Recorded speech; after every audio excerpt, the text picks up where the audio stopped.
ಧರ್ಮಸ್ಥಳ ಯಾರಿಗೆ ತಾನೇ ಗೊತ್ತಿರಲಿಲ್ಲ ಹೇಳಿ. ಹಾಗೆ ಧರ್ಮಸ್ಥಳದಲ್ಲಿ ಶಿವಲಿಂಗ ಹೇಗೆ ಪ್ರತಿಷ್ಠಾಪನೆ ಆಯಿತು, ಹಾಗೆ ಕುಡಮು ಅನ್ನೋ ಒಂದು ಊರ್ನ ಈಗ ಧರ್ಮಸ್ಥಳ ಅಂತ ಯಾಕೆ ಕರೀತಾರೆ, ಹಾಗೆ ಇದ್ರ ಹಿಂದೆ ಇರೋ ಒಂದು ರೋಚಕವಾದ ಕಥೆನ ಈ ವಿಡಿಯೋಲಿ ತಿಳಿಸ್ಕೊಡ್ತೀನಿ ಬನ್ನಿ.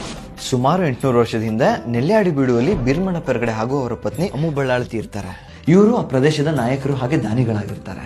ಒಮ್ಮೆ ಏನಾಗುತ್ತೆ, ಧರ್ಮ ದೇವತೆಗಳು ಮಾನವ ರೂಪ ತಾಳಿ ಇವ್ರ ಹತ್ರ ಬಂದು ನನಗೆ ಧರ್ಮ ಎಲ್ಲಿದೆಯೋ ಹಾಗೆ ಧರ್ಮನ ಎಲ್ಲಿ ಆಚರಿಸ್ತಾರೋ ಆ ಜಾಗನ ತೋರಿಸಿ ಅಂತ ಕೇಳ್ತಾರೆ. ಅವ್ರನ್ನ ಆಧರಿಸಿ ಭೀಮಣ್ಣ ಪೆರ್ಗಡೆ ಹಾಗೂ ಅವರ ಪತ್ನಿ ಅವರ ಮನೆಯಲ್ಲೇ ಉಳ್ಕೊಳ್ಳೋಕೆ ಹೇಳ್ತಾರೆ. ಹಾಗೆ ಭೀಮಣ್ಣ ಇವರಿಗೆ ನೋಡ್ಕೊಳ್ತಿದ್ದ ಊಟ ಉಪಚಾರ ಹಾಗೆ ಧಾರ್ಮಿಕ ಸೇವೆಗೆ ಇವ್ರ ಮನಸ್ಸೋತು ಮತ್ತೆ ವಾಪಸ್ ಹಿಂತೆರಳ್ತಾರೆ. ಧರ್ಮ ದೇವತೆಗಳಾದ ಕಲಾರಾಹು, ಕಲಾರ್ಕಾಯಿ, ಕುಮಾರಸ್ವಾಮಿ ಹಾಗೆ ಕನ್ಯಾಕುಮಾರಿ ಅವರು ಕನಸಲ್ಲಿ ಬಂದು ಅವ್ರನ್ನ ಹರಿಸಿ ಅವರಿದ್ದ ಜಾಗದಲ್ಲೇ ದೇವಾಲಯನ ನಿರ್ಮಾಣಿಸಬೇಕು, ಹಾಗೆ ಶಿವಲಿಂಗನ ತಂದು ಪ್ರತಿಷ್ಠಾಪನೆ ಮಾಡಬೇಕು ಅಂತ ಕೂಡ ಹೇಳ್ತಾರೆ. ಅದಾದ ನಂತರ ಪೆರ್ಗಡೆ ದಂಪತಿಗಳು ಅಣ್ಣಪ್ಪ ಸ್ವಾಮಿಗೆ ಹೇಳಿ ಕದರಿಯಿಂದ ಶಿವಲಿಂಗನ ತಂದು ಪ್ರತಿಷ್ಠಾಪನೆ ಮಾಡಿಸ್ತಾರೆ.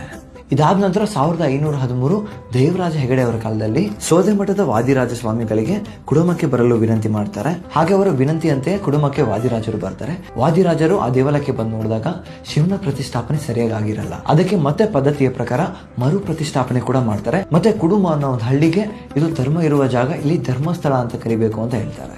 ಅವತ್ತಿಂದ ಈ ಜಾಗಕ್ಕೆ ಧರ್ಮಸ್ಥಳ ಅಂತ ಕರೆಯಲಾಗುತ್ತೆ. ಹಾಗೆ ಕದರಿಯಿಂದ ಶಿವಲಿಂಗ ತಂದ ಅಣ್ಣಪ್ಪ ಸ್ವಾಮಿ ಯಾರು, ಹಾಗೆ ಅಣ್ಣಪ್ಪ ಸ್ವಾಮಿಗೆ ಧರ್ಮಸ್ಥಳದಲ್ಲಿ ಯಾಕೆ ದೇವಾಲಯ ಕಟ್ಟಿದ್ದಾರೆ ಅಂತ ನಿಮ್ಗೆ ಮುಂದಿನ ವಿಡಿಯೋಗಳಲ್ಲಿ ಹೇಳ್ತೀನಿ. ಹಾಗೆ ನೀವು ಶಿವನ ಭಕ್ತರಾಗಿದ್ರೆ ಓಂ ನಮಃ ಶಿವಾಯ ಅಂತ ಕಮೆಂಟ್ ಮಾಡಿ. ಅಲ್ಲಿ ತನಕ ನನ್ನ ಫಾಲೋ ಮಾಡೋದನ್ನ ಮರಿಬೇಡಿ.